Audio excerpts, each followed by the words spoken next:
All right, everybody, Rob Ferretti here, and what a crazy week in the automotive world it is. And I don't know if you guys keep up with a bunch of stuff, but there's a bunch of things. I'm like, wow, there's a lot going on right now, and I'm going to talk about it. Let's start first off, two big accidents. And the number one accident I'm going to point out, and I'm going to try to rapid fire through this because there's so much here. The Lamborghini Super Trofeo crash at Laguna Seca.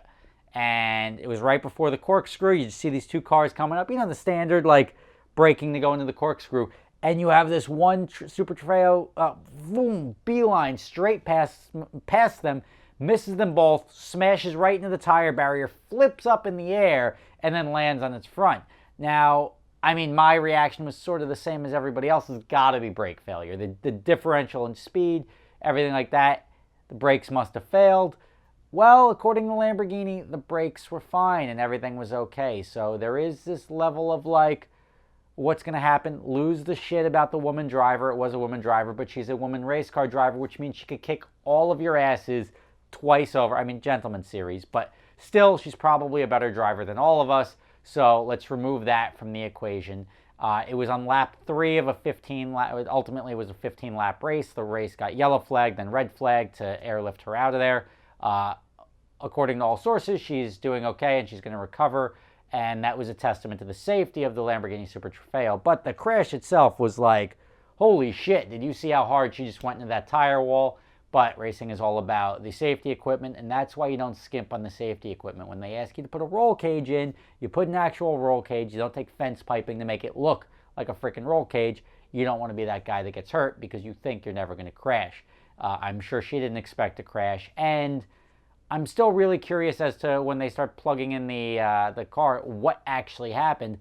I can't imagine that she just beeline through that turn. My money is still on brake failure. Whether it was brake failure as far as maintenance or somebody did something happened that wasn't supposed to happen. We'll find that out pretty soon. Next big crash, the 10 rollover GT3 at the Nürburgring.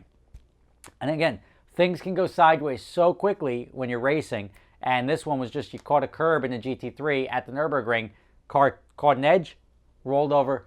I believe, and there was some debate in the comments as to whether it was 9 times or 10 rotations, but it landed on its wheels. Again, big dramatic accident, two totally totaled cars, but wild shit that went on.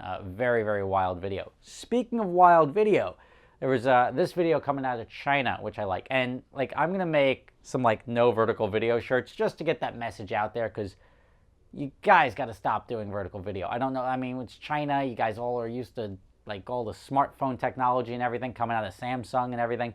You got to be able to turn it that way. I would, if I was a smartphone manufacturer, I wouldn't even allow it to record in vertical. I would default it. Like, no matter what, I would default it to horizontal. So it doesn't fill the screen when you're like this. And they're like, oh, okay, well, I better turn the camera. Now it fills the screen. That's my gift to the world. Enjoy world. That's no more vertical video problems for anyone. This one's pretty wild because you don't know what's going to happen. You're watching this bulldozer here. And this bulldozer's flipping over it looked like a Land Rover or something that was, or Pathfinder that rolled over. They hooked it up to the forks, or the teeth on the front end loader. And as it was lifting up, you're like, hey, what's going to happen? What's going to happen? Bet you didn't see that one coming. You're like watching the wheel teeter on the Caterpillar. Next thing you know, straightens it out. And you're like, oh, cool. Why is the video still playing? Something's going to happen. Something's going to happen. And then, boom, it happens. The ropes break, and the thing goes sailing down this, what seems like a never-ending hill, picking up more and more speed, and just vanishes into the trees, which was pretty cool. Like, it was like a ha. It was a good belly laugh on that one. And you see like the trees, just sort of like some of the trees get knocked down or something like that. It was going 60, 70, 80 miles an hour by the time it hit those trees.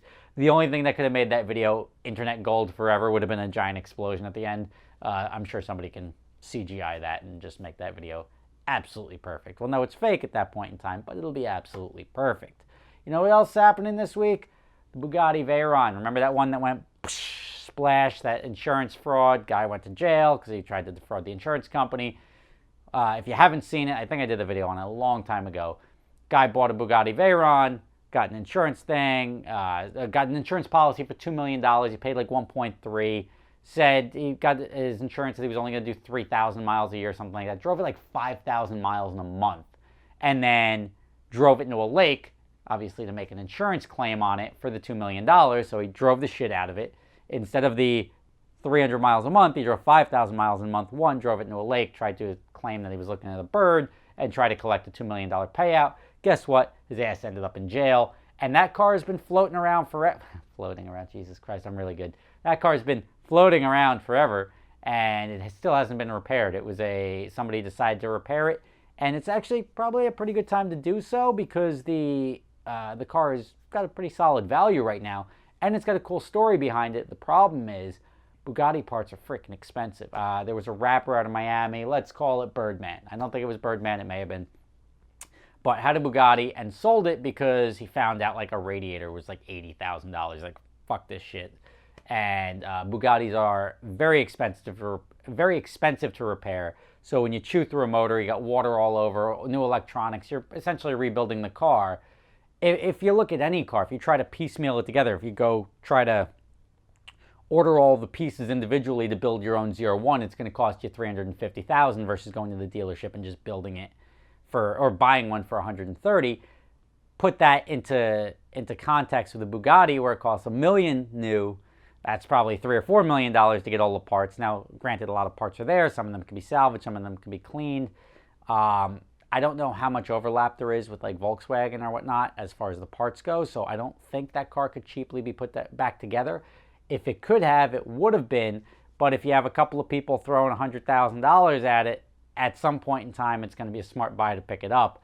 I don't know if it's worth $300,000. It really depends what's been swapped, what hasn't been swapped, what's good, what isn't good. Speaking of what isn't good, remember Spiker? You're like, holy shit, Spiker's back on the scene because they're putting Koenigsegg motors in them. And that was cool. Like Spiker, they were using the Audi motors, and then they were going over to the Koenigsegg motors, naturally aspirated Koenigsegg power. I mean, that's pretty much all you could possibly ask for. And they did that by jumping the price to almost $400,000. I remember it as like a $150,000 car. Now it's a $400,000 car. Apparently that drummed up a lot of interest. However, you know what happened? Nothing. Apparently, and I just know what I read, Koenigsegg said that Spiker did not live up to its end of the deal, or sure enough, like my take on this, Spiker didn't give them the money. They didn't start building the engines. Therefore, Spiker doesn't get Koenigsegg engines. Koenigsegg said he's still interested in providing the engines for Spiker, but they have to live up to their commitments, which is probably giving them money. And ultimately, that partnership goes downhill. Now, all of a sudden, you got a bunch of guys that put deposits on their Koenig Spikers, and they like, oh, well, what the hell? It's not a Koenig Spiker anymore. It's just a Spiker. What are you going to shove another Audi motor in it? I don't want it anymore, especially not for $400,000. And you're going to see lots of issues. I don't see any good coming out of that. That's a very troubling sign when you can't even get the power plants for the car that's virtually the same as the car you had before, just with a new engine and revamped. If you can't make that happen, I don't know. Bad news. Bad news. Guess what? Also, out of nowhere, there was one of the GM test drivers retired, and apparently his wife was posting like, oh, cool, check out this stuff that my husband got for his retirement gifts. Looks like Chevy may have, or not Chevy, but this wife may have leaked the 01 timer on Nürburgring accidentally by showing like something that had the Nürburgring times. Now, there's a little bit of the usual rumor mill. 6:57 is the time that it has listed for the ZR1 around the Nürburgring, but it has it with an S at the end. People are assuming that means segment time, which, you know what segment time is like? I can lift 100 pounds once, and I can do that 10 times in a day, so I can really do a rep of 10. It's not really the same. Segment times is a long track, taking the fastest segments and stitching them together to see, hypothetically, if the lap was perfect, what you could have done. That doesn't necessarily mean the ZR1 has ever run the Nürburgring at 6:57 in one go, but it does mean that it is sort of capable of doing such a lap at 6:57. Again, I don't know what S means. Again, all internet speculation, but something to be aware of. And let's finish this off with the bike cockhead of the week. And there was a bike race. Bike going next to the next thing you know. Something you don't really expect ever in a bike race. And there is a weird thing. You've seen these different circumstances of people just going fucking buck wild in racing scenarios where they try to like injure somebody or crash into them or do like, I don't know how you can lose your cool like this.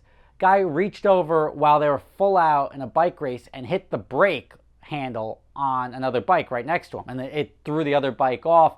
Guy stayed on his bike. Nothing ultimately happened. Guy got dropped from his team. I mean, it's like grade A asshole. Why that even crossed his mind as a thought, as like, oh cool, maybe I'll get away with just jacking this guy's brake. Maybe he'll flip over his handlebars. Maybe he'll just slow down and I'll pass him. Like, there's no logical thought process as to how that works in your favor.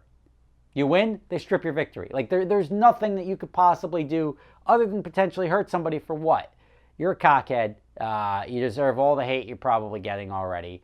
You should never race again, and that was a very, very stupid move. I'm sure you figured that out. I hope, for the love of God, the only saving grace would be you figured that out, that you were a cockhead and that was a stupid move. But regardless, now in Italy, they're talking about even criminal charges as far as attempted murder. And it's, like, I can see it. It's not too far-fetched. It's pretty damn incriminating to do that. There's no, oops, my hand slipped and I went to grab his thing, so there's nothing there. You're pretty screwed on that. But anyway, speaking of that, as I said, updates coming. GDC update video coming this week. Best cop moments coming up. There's a lot of stuff that I've been like piling up and not really bottling, but stuff I couldn't come out and do videos on.